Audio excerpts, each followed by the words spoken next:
The escape pod tumbled through the darkness of space, its hull scarred by plasma burns and micrometeor impacts. Inside, Zara pressed herself against the cold metal wall, her silver skin pale with exhaustion. The Viridian's large amber eyes darted nervously to the flickering life support display. 3 days. 3 days since her own people had cast her out into the void. The memory still burned in her mind. Standing before the High Council accused of crimes she never committed, her childhood friend Kess had pointed an accusing finger at her, claiming Zara had stolen military secrets to sell to their enemies. The evidence was fabricated but perfect, too perfect for anyone to question. In Viridian society, once the council pronounced judgment, there was no appeal, no second chances. Exile to the dead zones, the chief counselor had declared. Let the void claim what dishonor has already destroyed. Now Zara floated in that very void, watching her oxygen levels drop with each passing hour. Her slender fingers traced the emergency beacon controls, but she knew no Viridian ship would answer. To them, she was already dead. The dead zones were called that for good reason. This region of space was avoided by all civilized species.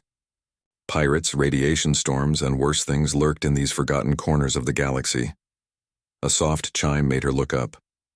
The proximity alarm was flashing. Zara's heart raced as she activated the sensors, expecting to see asteroids or debris. Instead, she found something far more terrifying and hopeful at once. A ship was approaching.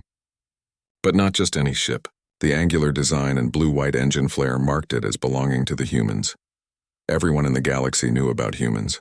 They were the newcomers, the ones who had burst onto the galactic scene just 50 years ago with their crude but effective technology. Most species viewed them with suspicion or outright fear. Humans were unpredictable, violent when threatened, and had a disturbing tendency to help others even when it benefited them nothing. The Viridian Council had classified them as dangerous primitives and forbidden contact. Zara watched in fascination as the human vessel moved with surprising grace toward her damaged pod. Its hull was scarred with battle damage, but the ship flew steady and true. She could see weapons ports along its sides, but they remained closed. The craft was smaller than most military vessels, probably a trader or explorer. Still, Zara knew that even a single human could be incredibly dangerous. The communication system crackled to life, and a voice spoke in accented but clear galactic standard. Unknown vessel. This is Captain Marcus Chen of the merchant ship Wanderer. Your life support readings indicate critical failure. Do you require assistance? Zara stared at the communication panel, her hand hovering over the response button. Everything she had been taught about humans screamed at her to refuse, to take her chances with the failing life support, rather than trust these aliens. But as she looked at the oxygen counter ticking down, survival instinct won over prejudice. This is Zara Velnath, she replied, her voice trembling. My escape pod is damaged. Life support failing. She paused, shame filling her words. I have nowhere else to go. There was silence on the channel for a moment that felt like an eternity. Then the human voice returned, warmer than before. Well, Zara, today's your lucky day. We're not going to leave anyone floating out here to die. Stand by for docking procedures. The human ship moved with careful precision, extending a docking tube toward her pod. Zara felt the gentle vibration as the two vessels connected, followed by the hiss of atmosphere equalizing. Her people had always prided themselves on their technological superiority. But she had to admit the humans seemed to know what they were doing. The airlock door slid open, and Zara got her first look at a human being. Captain Marcus Chen was shorter than she expected, with dark hair streaked with gray and kind brown eyes that seemed to take in everything at once. He wore a simple blue uniform that had seen better days, and his hands were calloused from years of hard work. Most surprising of all, he was smiling.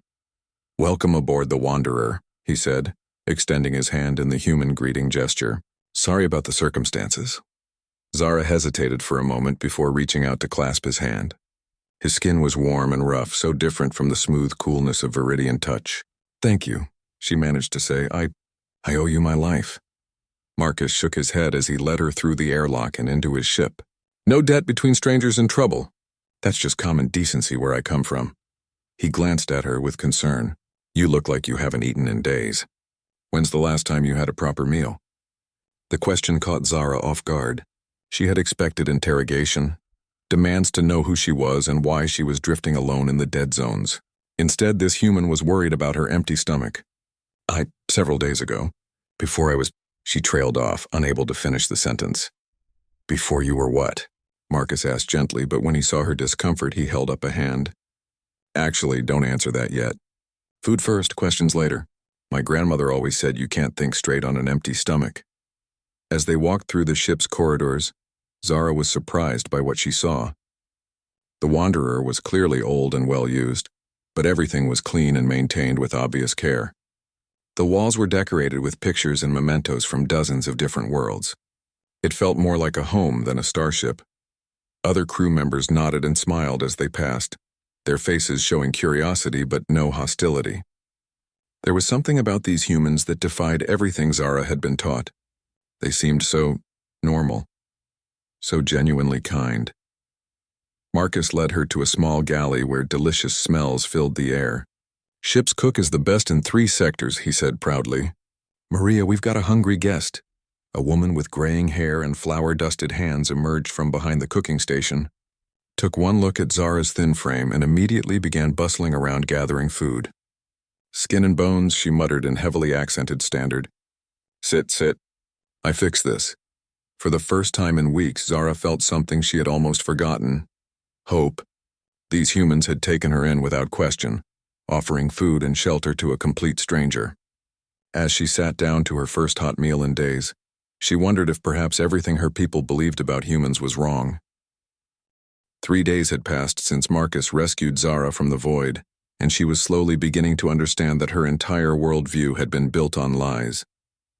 The human crew of the Wanderer treated her not as a dangerous alien or unwelcome burden, but as a person deserving of basic dignity and respect. Maria, the ship's cook, had appointed herself as Zara's unofficial guardian. She fussed over the Viridians' meals, ensuring she ate enough to regain her strength, and had even modified several human recipes to accommodate Zara's dietary needs. The engineer, a massive man named Torres with gentle eyes, had given her a small datapad loaded with entertainment programs from Earth. Even the youngest crew member, barely out of his teens, had offered to teach her human card games. But it was Marcus who truly puzzled Zara. During their conversations over meals, he never pressed her for information about her past or her people. Instead, he seemed genuinely interested in her thoughts about the places they visited and her opinions on various topics. He treated her as an equal, something that had rarely happened even among her own species. Captain, Zara said one evening as they stood on the observation deck, watching hyperspace streams flow past the reinforced windows. Why did you help me? Your people have no treaties with mine, no obligations. Marcus was quiet for a moment, his weathered hands clasped behind his back. My father was a refugee once, he said finally. During the corporate wars on Earth, his family fled their home with nothing but the clothes on their backs. A stranger took them in, fed them, gave them shelter until they could get back on their feet.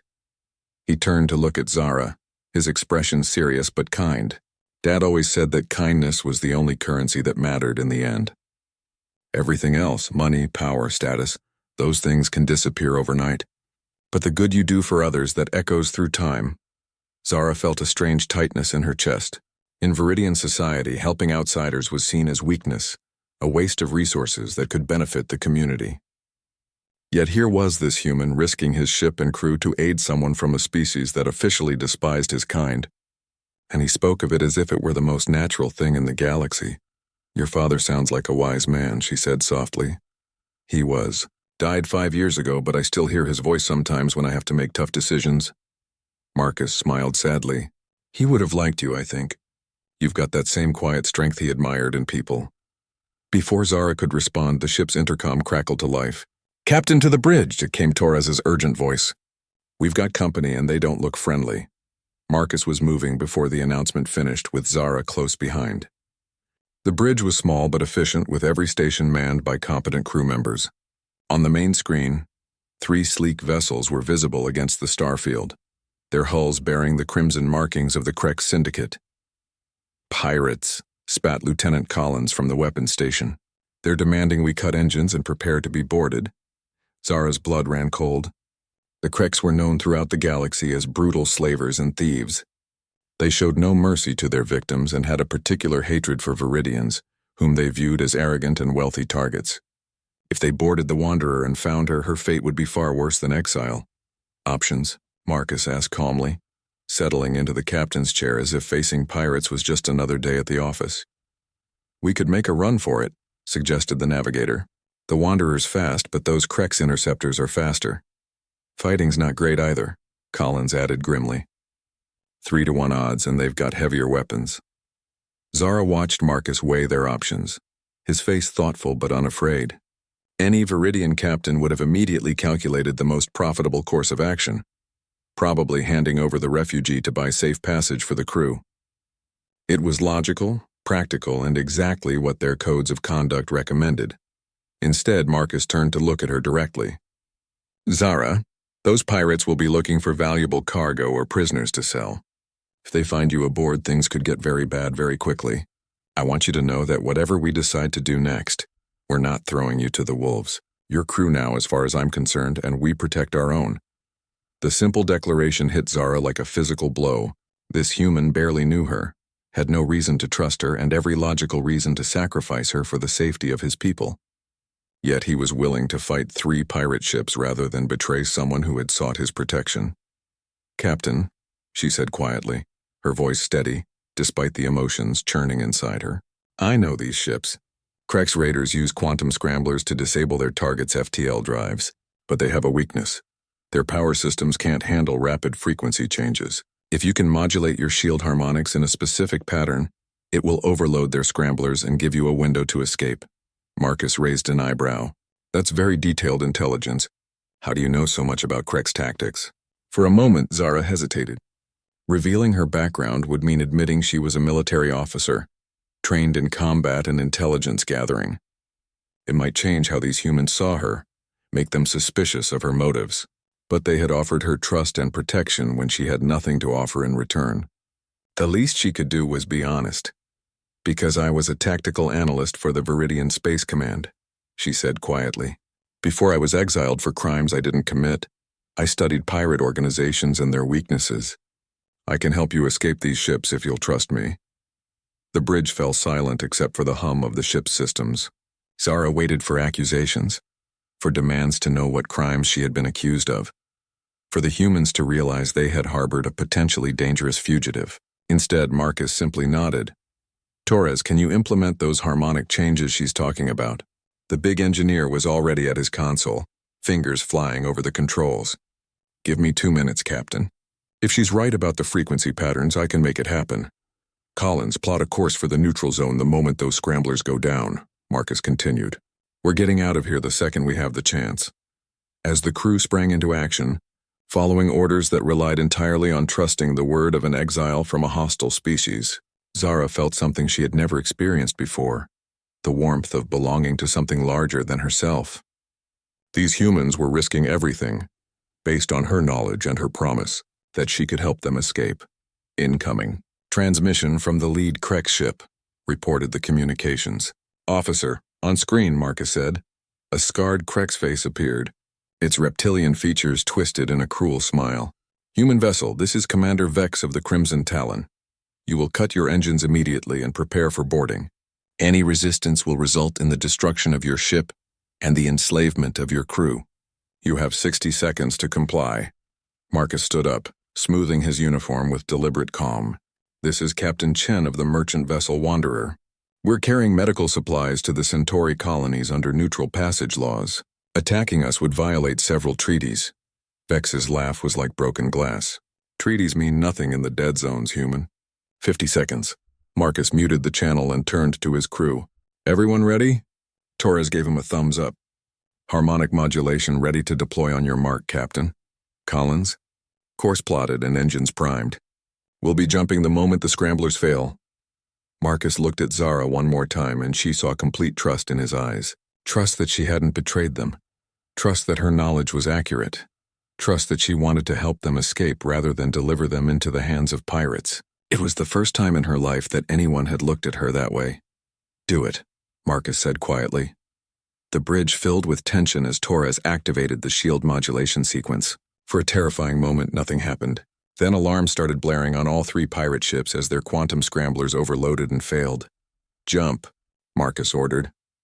The stars elongated as the Wanderer leaped into hyperspace, leaving 3 very angry and confused pirates behind in normal space. As the crew cheered their successful escape, Zara closed her eyes and felt tears on her cheeks for the first time since her exile began. The trading station at Kepler's Rest buzzed with activity as beings from dozens of species conducted business in the massive central marketplace. Zara walked beside Marcus through the crowded corridors, marveling at how naturally he interacted with everyone they met. Whether dealing with towering Gorak merchants or tiny Fennec traders, he showed the same respect and courtesy he offered his own crew. 2 weeks had passed since their escape from the Krex pirates, and Zara had begun to feel something she had never expected to experience again, a sense of home. The crew of the Wanderer had fully accepted her as one of their own, and she found herself taking on responsibilities around the ship. Her tactical knowledge had proven invaluable in navigating the dangerous regions of space they frequented, and her understanding of alien cultures helped Marcus negotiate better deals with non-human traders. The Altarian silk merchant should be in Section 7, Zara said, consulting the station directory on her datapad. But Marcus, are you sure about this deal? The profit margins seemed too good to be true. Marcus nodded thoughtfully as they navigated through the crowd. I've dealt with Kelton before. He's honest, but he's also desperate. The trade wars between Altair and Proxima have made it almost impossible for independent merchants like him to move luxury goods. He needs someone willing to take the risk of running those blockades. And you're willing to take that risk? Zara asked. For a friend who's never cheated me? Absolutely. Marcus paused at a food vendor and bought 2 cups of coffee, a human beverage that Zara had developed a taste for. Besides, the Centauri colonies have been asking for Altarian textiles for months. We'll make everyone happy and earn enough to keep the Wanderer flying for another year. As they continued toward the meeting, Zara noticed something that made her blood freeze. Across the marketplace, 3 figures in the distinctive gray robes of Viridian hunters moved with predatory grace through the crowd. Their faces were hidden by ceremonial masks, but she recognized the way they moved, the systematic pattern of their search. They were looking for someone specific. They were looking for her. Marcus, she said quietly, touching his arm. We need to leave now. He followed her gaze and saw the robed figures. Even without knowing exactly who they were, his years of experience in dangerous places told him everything he needed to know about the threat they represented. Friends of yours? He asked calmly, already steering them toward a less crowded corridor. Hunters? Zara whispered, her voice tight with fear. The council must have decided that exile wasn't sufficient punishment. They've sent professional killers to finish what they started. Marcus's expression hardened. In the weeks since rescuing Zara, he had learned to read her moods and expressions. He had never seen her truly afraid before, not even when facing the pirates. Whatever these hunters represented, they terrified her in a way that physical danger couldn't. How many? He asked, casually activating his comm unit to alert the crew. 3 that I can see, but there are always more. Hunters work in cells with backup units positioned to cut off escape routes. Zara's tactical training kicked in despite her fear. They're probably monitoring all the docking bays, transport hubs, and communication centers. Standard hunting protocol. Then we don't use standard escape routes, Marcus said firmly. He led her toward a maintenance corridor that most visitors to the station never noticed. Torres owes some favors to the maintenance crew here. There are service tunnels that connect to the cargo bays. As they slipped into the narrow corridor, Zara felt the familiar weight of despair settling over her. Marcus, you should go back to your ship and leave immediately. The hunters won't pursue you if you're not harboring their target. I can find another way off the station. Marcus stopped walking and turned to face her, his expression serious but not unkind. Zara, in the 3 months I've known you, have I ever given you reason to think I would abandon someone under my protection? But you don't understand, she insisted. These aren't pirates or common criminals. Hunters are the best assassins the Viridian Council can produce. They've been trained since childhood to track and eliminate targets with absolute efficiency. If they find you helping me, they'll kill you and your entire crew without hesitation. Then we better make sure they don't find us. Marcus replied simply, continuing toward the service tunnels. His calm confidence in the face of mortal danger reminded Zara of something she had almost forgotten, what it felt like to have someone stand beside you instead of abandoning you at the first sign of trouble. Every Viridian she had ever known, including her closest friends and family, had turned away when the accusations began. But this human, who owed her nothing and had everything to lose, refused to leave her to face the hunters alone. They reached a heavy maintenance door marked with warning signs in multiple languages. Marcus pulled out a small device and attached it to the electronic lock. Within seconds, the door slid open with a soft hiss. Torres wasn't kidding about those favors, he muttered, leading Zara into a maze of pipes and conduits that ran beneath the station's main levels. Stay close and watch your head. These tunnels weren't designed for people our height. As they navigated the cramped passages, Zara found herself telling Marcus things she had never shared with anyone.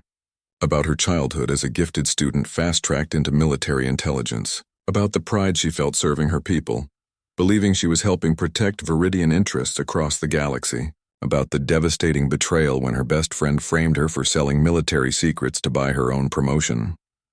The worst part, she said as they climbed through a particularly narrow section, was that I still believed in the system even as it destroyed me. I kept thinking there had been some mistake, that the truth would come out and justice would prevail. Even standing before the exile pod, I thought someone would step forward and speak for me. Marcus paused at a junction in the tunnels, checking his datapad for the route Torres had sent him. But no one did. No one. The words came out as barely a whisper. 300 people in that courtroom, including officers I had served with for years, friends I had shared meals with, even my own family. They all sat in silence while I was condemned for crimes I never committed. Their silence doesn't make you guilty, Marcus said firmly, and it doesn't make you worthless. Sometimes good people end up in bad situations through no fault of their own. What matters is how they respond to those situations. They reached a ladder leading up to the cargo bay levels. Marcus climbed first, then helped Zara up through the access hatch. The cargo bay they emerged into was dimly lit and filled with containers waiting to be loaded onto various ships. In the distance, they could see the docking port where the Wanderer was berthed. Almost there, Marcus said quietly. But before they could move toward their ship, figures stepped out from behind the cargo containers. 3 Viridian hunters, their masks reflecting the overhead lights like metallic skulls. Zara Velnath, the lead hunter said, his voice electronically modified to sound inhuman and threatening. By order of the High Council, your exile is hereby terminated. Final judgment will be executed immediately.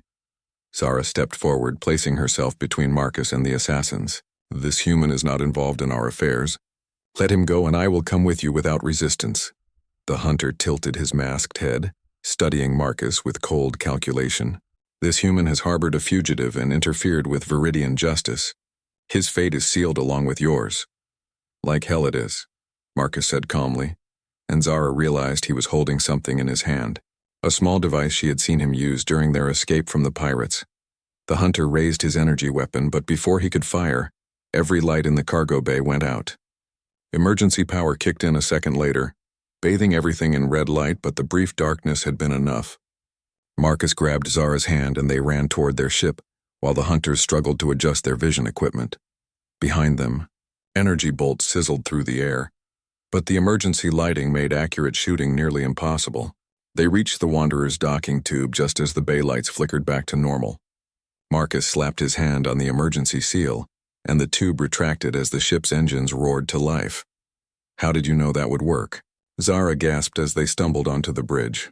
Marcus smiled grimly as he took the captain's chair.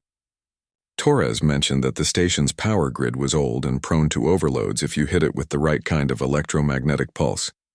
I figured desperate times called for creative solutions. As the Wanderer pulled away from Kepler's rest and jumped into hyperspace, Zara realized that Marcus had just made himself and his crew enemies of one of the most powerful civilizations in the galaxy, all to protect someone who had been branded a criminal by her own people. I'm sorry, she whispered. I've brought nothing but danger to your ship and your crew. Marcus shook his head. You've brought us knowledge, friendship, and the chance to do the right thing when it mattered most. In my book, that makes you family. For the second time since her exile began, Zara found herself crying, but these tears were different from the ones she had shed in despair. These were tears of gratitude, of belonging, of hope that maybe her story didn't have to end with the hunter's judgment after all. The refugee camp on Terminus the 7th stretched as far as the eye could see. a sprawling collection of temporary shelters housing beings from every corner of the galaxy who had nowhere else to go. Zara stood beside Marcus at the edge of the camp, watching children of different species play together in the dusty streets between the prefabricated buildings. 40,000 souls, Marcus said quietly, reading from his datapad, all of them displaced by wars, economic collapse, or political persecution. The Terran Federation does what it can, but resources are stretched thin. 3 months had passed since their escape from the hunters at Kepler's Rest, and life aboard the Wanderer had settled into a comfortable routine. But Zara could see the toll that harboring a fugitive was taking on Marcus and his crew. They had to avoid major trading stations, stick to the outer rim territories, and constantly watch for Viridian patrol ships.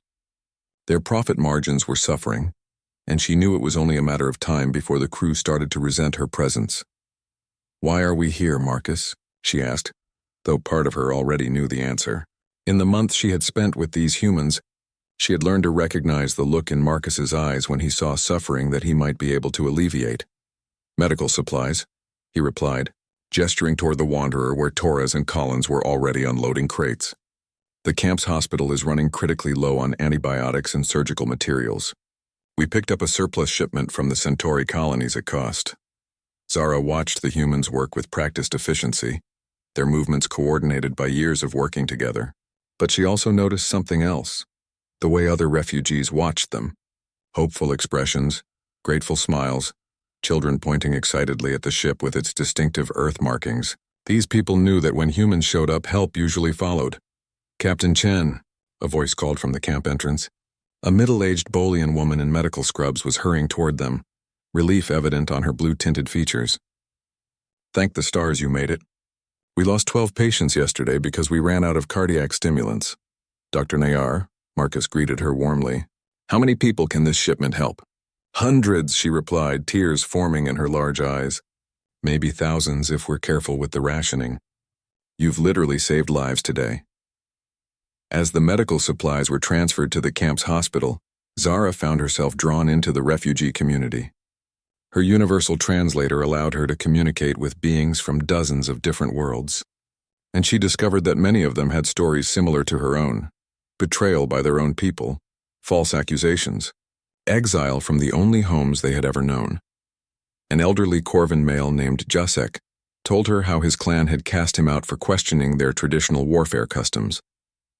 A young Thilian mother named Kira wept as she described fleeing her homeworld with her infant daughter when her husband was executed for political dissent. Each story was different in its details, but they all shared the same fundamental tragedy: the loss of belonging, of identity, of hope. "The humans built this place," Jasek said as they sat around a small fire that evening, sharing simple rations and conversation. "Not just the physical structures, but the community itself. When I first arrived here 5 years ago, there was nothing but chaos. Different species couldn't communicate. Children were dying from diseases their immune systems couldn't handle. Fights broke out daily over resources." "What changed?" Zara asked. Kira bounced her now toddler daughter on her knee as she answered. "The humans didn't just bring supplies. They brought something more important: the idea that we could be more than just survivors waiting to die. They taught us to work together, to share our knowledge and skills, to build something better than what we had lost. They gave us hope," Jasek added simply. That night, as Zara walked through the camp's quiet streets, she encountered Marcus standing outside the hospital.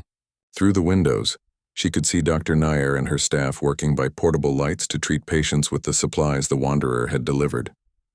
"Couldn't sleep?" she asked. Marcus shook his head. "Sometimes I come to places like this and wonder if we're really making a difference.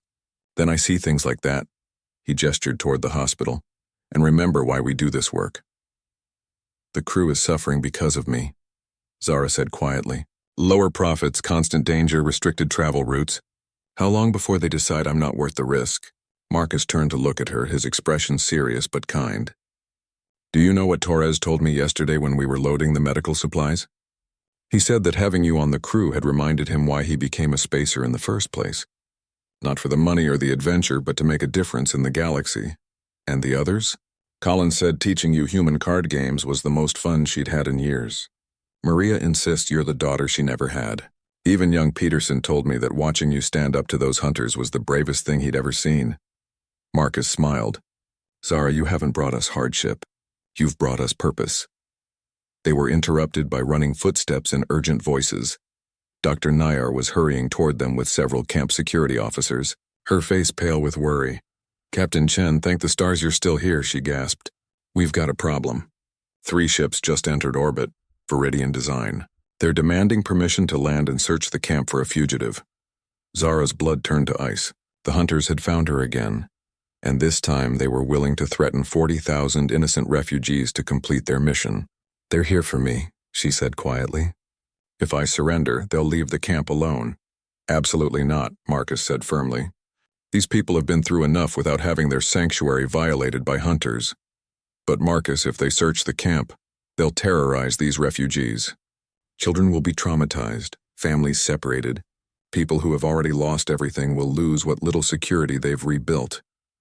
Zara's tactical mind was already calculating the options, and none of them were good. I won't let innocent people suffer because of me. Dr. Nayar looked between them with growing understanding. You're the fugitive they're hunting? The one who helped defend this camp's medical supplies? She hasn't done anything wrong, Marcus said quickly. She was framed by her own people and exiled for crimes she didn't commit. The Bolian doctor straightened, her medical oath overriding any fear she might have felt. Then she's under the protection of this medical facility. Hunting fugitives in a refugee camp violates at least 6 galactic health conventions. Those laws won't stop the hunters, Zara warned. They'll search every building, interrogate every person, turn this place upside down until they find me. Marcus was quiet for a moment, and Zara could see him weighing options in the same careful way she had watched him handle every crisis they had faced together.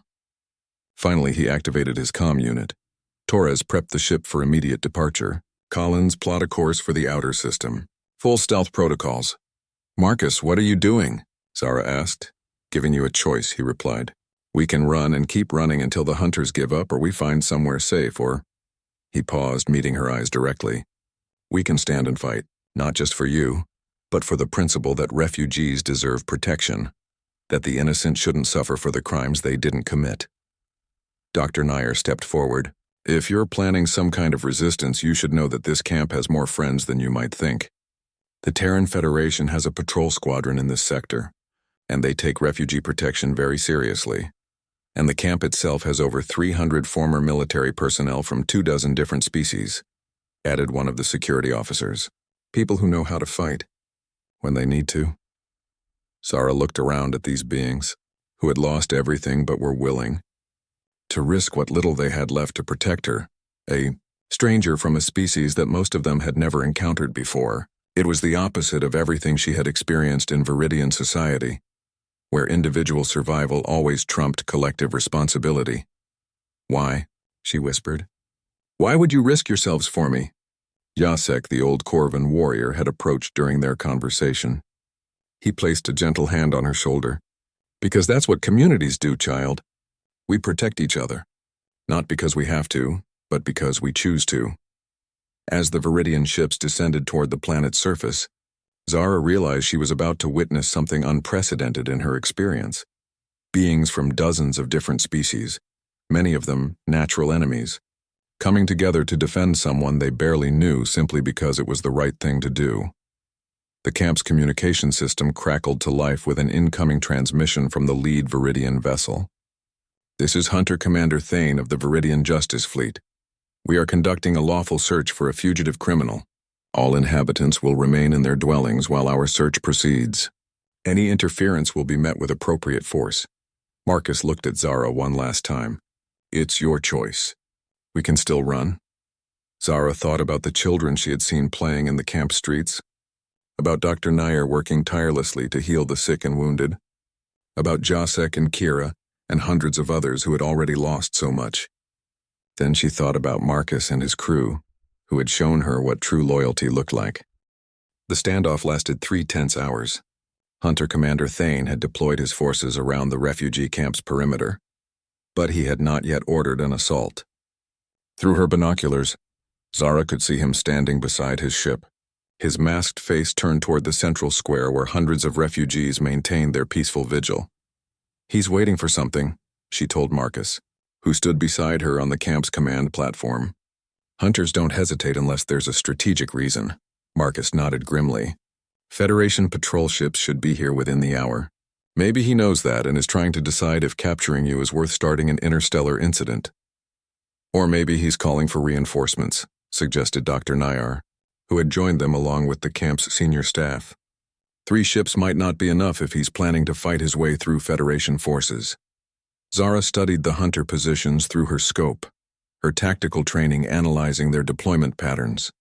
Something was wrong with the picture, but she couldn't quite identify what bothered her about their formation.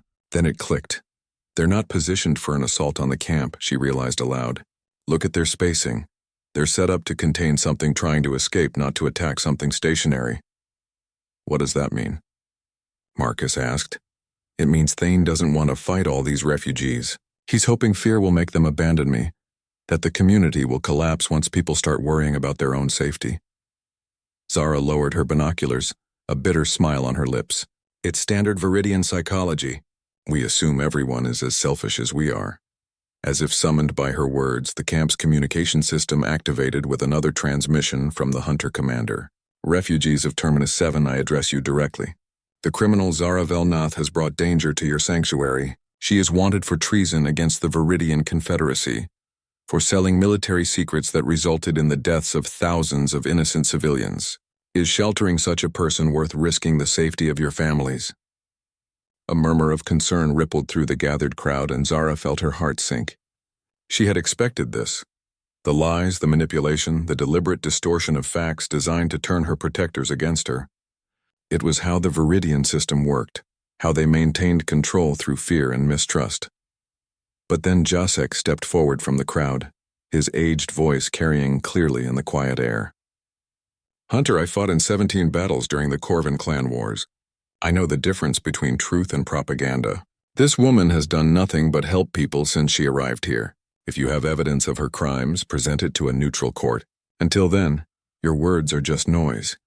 The old warrior speaks wisdom, called out a Thilian merchant. Where I come from, we say that actions reveal character better than accusations. Zara Velnath's actions have been honorable. More voices joined in, beings from different worlds and cultures united in their defense of someone they had known for less than a day. Zara watched in amazement as the community that Marcus and his people had helped build demonstrated its strength not through weapons or threats, but through simple moral courage. Hunter Commander Thane's response was swift and harsh. You harbor a traitor who caused the destruction of the medical station at Kepler Prime. 300 Viridian civilians died because of information she sold to terrorists. Their blood is on her hands. The words hit Zara like a physical blow. Kepler Prime. She remembered the mission briefings, the intelligence reports, the careful analysis of terrorist movement patterns. Her work had been used to predict an attack on that station, recommendations that should have prevented the tragedy Thane was describing. That's impossible, she whispered, but doubt crept into her voice. My intelligence reports were designed to stop attacks, not enable them. Marcus saw the confusion and pain in her expression. Zara, what is he talking about? Kepler Prime was a medical research station, she said slowly, her mind racing back through memories she had tried to forget. I provided intelligence that identified it as a potential terrorist target. My recommendations should have led to increased security, not... She trailed off, the horrible possibility beginning to dawn on her.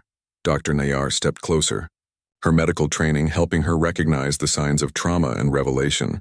What did your recommendations say specifically? Standard counterterrorism protocol. I identified the station's vulnerabilities, suggested security improvements, recommended patrol schedules that would make an attack nearly impossible. Zara's voice grew quiet as understanding struck her. Unless someone deliberately ignored those recommendations and instead used my analysis to plan the attack itself. Your friend Kess, Marcus said quietly. The one who accused you. She would have had access to your intelligence reports. The pieces fell into place with sickening clarity. Kess hadn't just framed Zara for selling secrets. She had actually committed the crime herself, using Zara's own analysis to help terrorists destroy a medical station. Then she had used Zara as a scapegoat, presenting doctored evidence to the council while the real traitor received a promotion. 300 people. Zara whispered, guilt and rage warring in her chest. She used my work to murder 300 innocent people, then let me take the blame. The crowd in the square had heard enough of the exchange to understand what was happening. Murmurs of anger and sympathy rippled through the gathered refugees as they realized their protector was not just innocent of the charges against her, but was herself a victim of the real criminal. Even if that's true, called out a voice from the crowd, a human woman Zara didn't recognize. It doesn't change anything. She's still one of us now. That's right, added a Bolian teenager. The hunters can stuff their accusations. We know who Zara really is. Hunter Commander Thane's voice crackled with anger when he spoke again. Your loyalty is misplaced. Stand aside or face the consequences of harboring a fugitive. Marcus stepped forward to address both the hunter and the crowd. You know what I think? I think Commander Thane knows exactly who the real traitor is. I think he knows that if Zara ever gets the chance to present her case to a neutral court, the truth will come out. And I think he's been sent here not to arrest a criminal, but to silence the one person who can expose the real perpetrator. The accusation hung in the air like a challenge. For a long moment, there was complete silence. Then Thane's voice returned, colder and more mechanical than ever. You have made your choice, human. All of you have chosen to stand with treason and terrorism. The consequences are on your heads. Energy signatures blazed to life around the camp's perimeter as the hunter ships powered their weapon systems. The refugees in the square didn't scatter or panic. Instead, they moved closer together, parents pulling children into protective embraces, but no one ran. This is it, Marcus said quietly, activating his comm unit. All stations prepare for hostile action. Remember, we're protecting 40,000 civilians here. But before the first shot could be fired, new sensor contacts appeared on the horizon. Federation patrol ships, their blue and white hulls gleaming in the afternoon sun, descended from orbit in perfect formation. Behind them came something even more significant. Ships bearing the colors of a dozen different species. Vessels from worlds whose refugees sheltered in the camp below. This is Admiral Sarah Chen of the Terran Federation 4th Fleet, came a crisp voice over all frequencies. Hunter Commander Thane, you are in violation of the Refugee Protection Accords. Stand down immediately and prepare to be escorted from Federation space. Thane's response was predictable. Admiral, we are conducting lawful pursuit of a fugitive. The Terran Federation has no authority over Viridian justice. Actually, we do, replied a new voice, older, carrying the weight of authority and experience. This is Ambassador Martinez of the Galactic Council. Commander Thane, formal charges of war crimes and conspiracy have been filed against Operative Kes Veldine of Viridian Intelligence. New evidence has come to light regarding the Kepler Prime incident. Zara Velnath is no longer considered a fugitive, but a key witness in the prosecution of the actual perpetrator. The words hit everyone like a thunderbolt. In the space of moments, everything had changed. Zara was no longer a hunted exile, but a victim whose testimony could bring justice to the real criminals. Hunter Commander Thane's final transmission was filled with barely controlled fury. This is not over. Justice delayed is not justice denied. As the hunter ships lifted off and departed under Federation escort, the crowd in the square erupted in celebration. But Zara barely heard the cheers and congratulations. She was staring at the ships disappearing into the sky, realizing that for the first time in over a year she was truly free. How? She asked Marcus, her voice filled with wonder. How did the council learn the truth? Marcus smiled and put a gentle hand on her shoulder. Because someone who cared about justice more than politics was willing to investigate when new evidence came to light. Turns out your friend Kes got a little too greedy. She tried to sell intelligence about Federation shipping routes, and our people traced the leak back to its source, and found out she had framed an innocent person to cover her tracks, added Dr. Nayar. As the celebration continued around them, Zara realized that her story wasn't ending with vindication. 6 months after the confrontation at Terminus 7, Zara stood in the observation lounge of the Federation starship Endeavor, watching the blue-green marble of Earth grow larger in the viewport. She wore the crisp uniform of a Federation intelligence liaison, her new rank insignia still feeling strange on her collar. The transformation from hunted exile to respected officer had happened so quickly that sometimes she still expected to wake up in her cramped escape pod. First time seeing the human homeworld? Asked Commander Sarah Collins, formerly of the Wanderer, now serving as Zara's aide and translator in her new role. It's beautiful, Zara replied, studying the swirling clouds and vast oceans. I expected something more industrial, more militarized, Collins laughed. Most aliens do. They hear about human expansion and assume we strip mine everything in our path. Truth is, we learned some hard lessons during our own industrial age. Earth is probably cleaner now than it was 300 years ago. The past months had been a whirlwind of change. The Galactic Council's investigation had not only cleared Zara's name, but revealed a network of corruption within Viridian intelligence that reached the highest levels of government.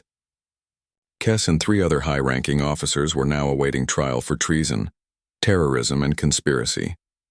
The evidence Zara provided had been crucial in building the case against them, but clearing her name had been only the beginning.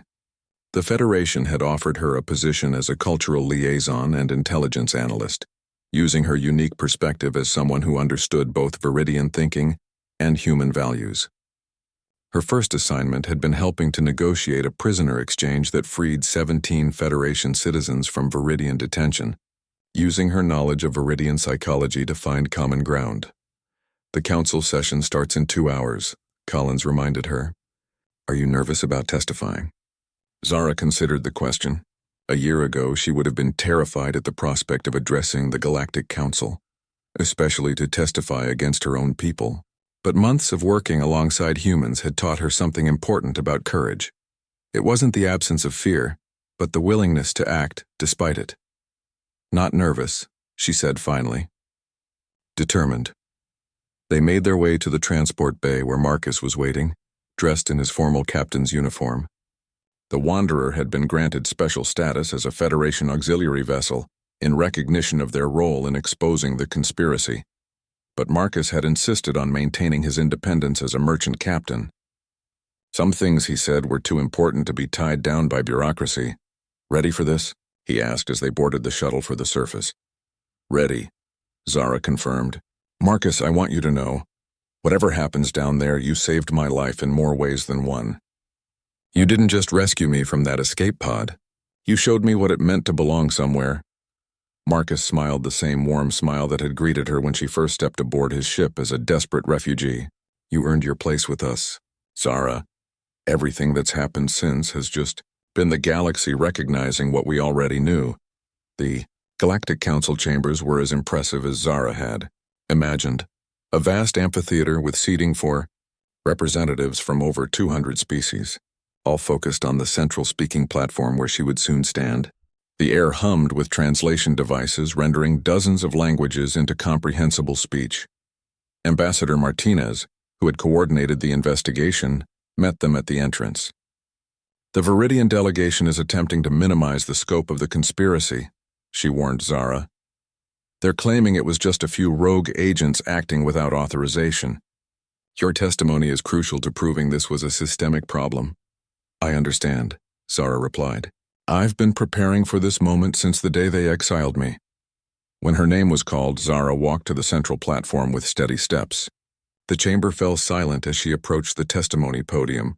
Hundreds of alien eyes focused on her. For a moment, she thought of that terrified refugee floating in the escape pod, convinced her life was over. Then she thought of the community at Terminus 7, standing together against injustice. She thought of Marcus and his crew, risking everything for a stranger. She thought of Collins working late into the night to help her prepare for this moment. Honorable representatives, she began, her voice clear and steady. My name is Zara Velnath, former tactical analyst of Viridian Intelligence, current liaison to the Terran Federation. I stand before you today not seeking revenge against my people, but hoping to prevent others from suffering as I did. Over the next 2 hours, she laid out the evidence methodically and thoroughly. She detailed how intelligence reports were manipulated, how genuine security recommendations were ignored or inverted to enable terrorist attacks, how a culture of fear and paranoia within Viridian society made it easy for criminals to use loyal officers as scapegoats. The system that condemned me was not broken by accident, she testified. It was deliberately corrupted by individuals who put personal gain above the lives of innocents. 300 people died at Kepler Prime, not because of intelligence failures, but because intelligence successes were perverted into tools of murder. When she finished, The Viridian delegation's chief representative rose to respond. Councillor Vex was an old-school politician who had built his career on aggressive nationalism and anti-alien rhetoric. This testimony comes from a convicted traitor who fled justice and has spent months being influenced by Federation propaganda, he declared. Her word cannot be trusted against the integrity of loyal Viridian officers. Then perhaps interrupted a new voice. You would prefer to hear from someone whose loyalty cannot be questioned. Every head in the chamber turned as the speaker approached the testimony platform. Zara's breath caught in her throat as she recognized the figure. General Caney Velmore, the most decorated military officer in Viridian history, a legend whose service record was beyond reproach. Honorable representatives, General Caney said, his weathered face grim with determination. I have served the Viridian Confederacy for 47 years. I commanded the defense of Altair Prime, led the rescue operations at the Centauri disaster, and have never wavered in my loyalty to my people. But I cannot stand by and watch that loyalty be used to shield criminals. He activated a holographic display that filled the chamber with classified documents. 3 weeks ago, my staff discovered evidence of systematic intelligence manipulation dating back 15 years. Analyst Velnath's case was not isolated. She was one of 17 officers who were framed for crimes committed by their supervisors. The conspiracy she has described is real, it is ongoing, and it threatens the very foundations of Viridian society. The chamber erupted in shocked murmurs as representatives processed this bombshell. Councillor Vex looked as if he had been struck by lightning, his prepared defenses crumbling in the face of testimony from someone whose patriotism couldn't be questioned. General Caney continued, his voice filled with the authority of decades of honorable service. I call upon this council to support the full investigation of these crimes, and I personally guarantee the safety and cooperation of any Viridian witnesses who come forward. This is not about politics or species loyalty. This is about justice. When the session ended hours later, the council had voted unanimously to expand the investigation and establish a permanent commission on intelligence oversight. More importantly for Zara, they had officially recognized her as a victim of political persecution and formally requested her assistance in reforming intelligence practices throughout the galaxy. As representatives filed out of the chamber, Marcus appeared at her side. So what's next for intelligence liaison Velnath? Zara looked around the chamber where she had just helped expose one of the largest conspiracies in galactic history, then at the humans who had made it all possible through their simple belief that everyone deserved justice and dignity. I think, she said with a smile, it's time to help build a galaxy where no one has to drift alone in an escape pod, waiting for someone to care enough to rescue them. Sounds like a worthy mission, Marcus replied. Think you might need a good merchant ship and crew to help with the work? Zara's smile widened. After everything she had lost and found, after all the darkness and light, she knew exactly where she belonged. I can't think of anyone I'd rather have watching my back. As they walked out of the council chambers together, Zara realized that her story had come full circle. She had started as someone abandoned by her own people, saved by the kindness of strangers. Now she was part of something larger, a community dedicated to ensuring that kindness and justice prevailed over fear and prejudice. The galaxy was vast and often dangerous, but it was also full of people willing to stand up for what was right. That she had learned from the humans made all the difference. 2 years after her testimony before the Galactic Council, Zara stood at the helm of her own ship, the New Hope, a Federation vessel designed specifically for humanitarian missions. Through the bridge viewports, she could see the familiar sight of refugee transports approaching, their hulls bearing the scars of desperate journeys across hostile space. Incoming transmission from the lead transport, reported Lieutenant Torres, the youngest son of her old friend from the Wanderer, now serving as her communications officer. They're requesting immediate docking. They've got over 300 refugees aboard, including wounded. Grant permission and alert the medical teams, Zara ordered, settling into the captain's chair that still felt new despite 2 years of command. And send word to the Wanderer. Marcus will want to know we've got customers for his supply run. The changes in the galaxy had been remarkable. The intelligence conspiracy Zara had helped expose had led to reforms throughout dozens of star systems, creating new oversight bodies and protection protocols for political refugees. The Federation had established a network of safe houses and transport ships, with the New Hope serving as a mobile command center for rescue operations in disputed space. But the most significant change had been in how different species viewed each other. The image of humans standing alongside refugees from dozens of worlds, risking their lives to protect people they had never met, had resonated across the galaxy. More and more worlds were adopting human concepts of individual rights and community responsibility. "Captain," called out Dr. Nayar from the medical bay, her voice coming through the comm system. "The wounded from Transport 7 are stable, but we need to get them to a proper hospital within 48 hours. The Centauri medical station is closest. Plot a course," Zara told her navigator. "Best speed that won't stress the refugees." As the New Hope moved through hyperspace toward the medical station, Zara made her way through the refugee quarters. These temporary living spaces had been designed with input from former refugees, ensuring they provided not just shelter but dignity for people who had lost everything. In the main gathering area, she found a familiar scene: beings from different worlds sharing meals, telling stories, comforting children who missed their homes.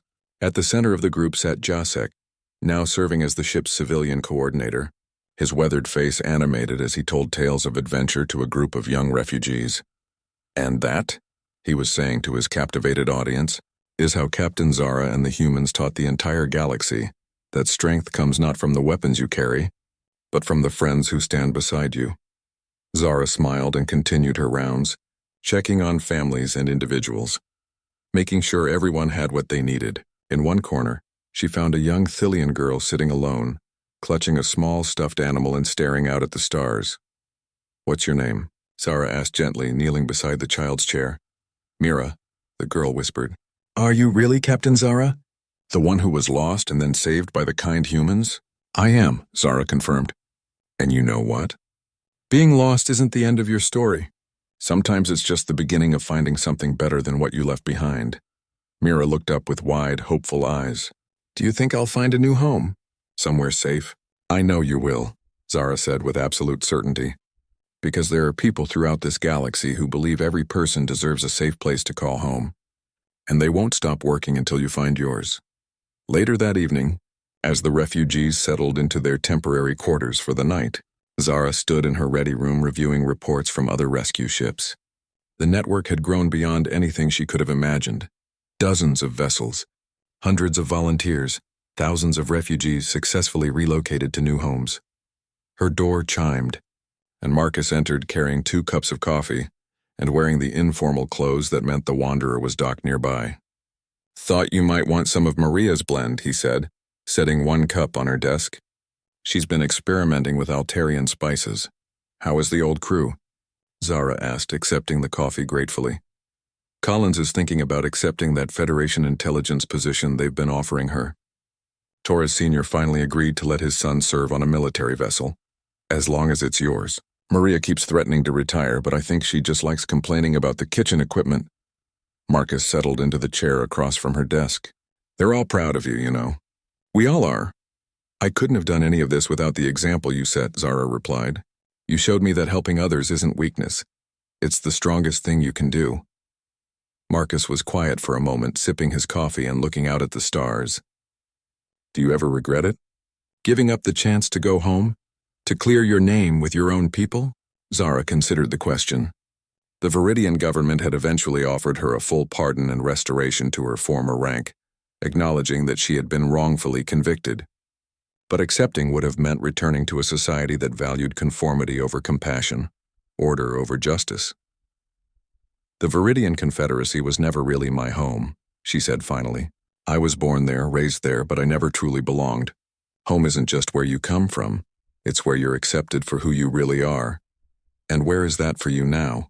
Zara gestured toward the refugee quarters where hundreds of displaced beings were sleeping safely under her protection. "Here, with people who understand what it means to be lost and found again. With a crew that believes in something bigger than themselves. With friends who would cross the galaxy to help a stranger in need." Marcus smiled, the same warm smile that had greeted her in that escape pod so long ago.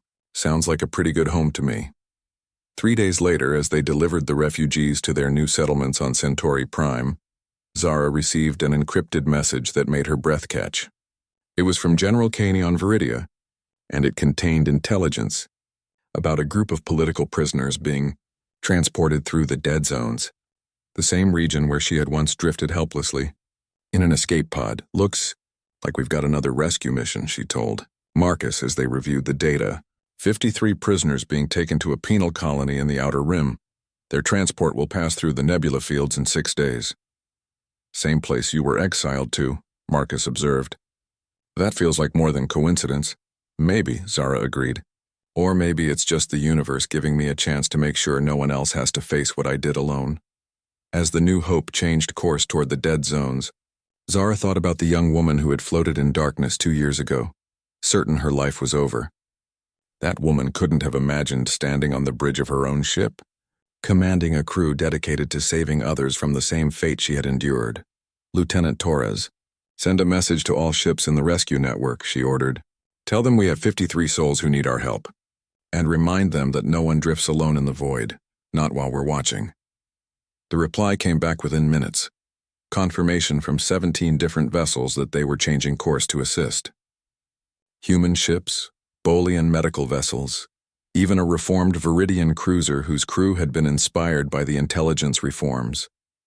As the New Hope jumped into hyperspace, racing toward another rescue mission, Zara smiled at the thought that somewhere in the galaxy, there might be another desperate refugee watching the stars and hoping for salvation.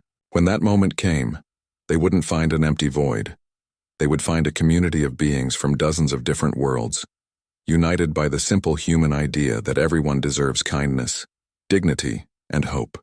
They would find hands reaching out to pull them from the darkness, voices welcoming them home, and the promise that their story was just beginning. In the end, that was the greatest gift the humans had given the galaxy, not advanced technology or military might, but the revolutionary concept that strangers could become family, that the lost could be found, and that hope was never truly abandoned as long as someone was willing to extend their hand to another in need. The New Hope flew on through the star-filled darkness, carrying that hope to wherever it was needed most. Behind it followed a growing fleet of vessels from across the galaxy, all of them united by the understanding that in a universe vast and often cruel, the simple act of helping a stranger could change everything. Zara had learned that lesson floating alone in an escape pod, waiting for someone to care. Now she spent her days making sure others would never have to wait that long for rescue, for hope, or for the warmth of knowing they belonged somewhere in the infinite expanse of space. The galaxy was vast, but it was also full of light, and that light grew brighter every time someone chose kindness over indifference, community over isolation, hope over despair. It was, Zara thought as she watched the stars stream past, the most human lesson of all.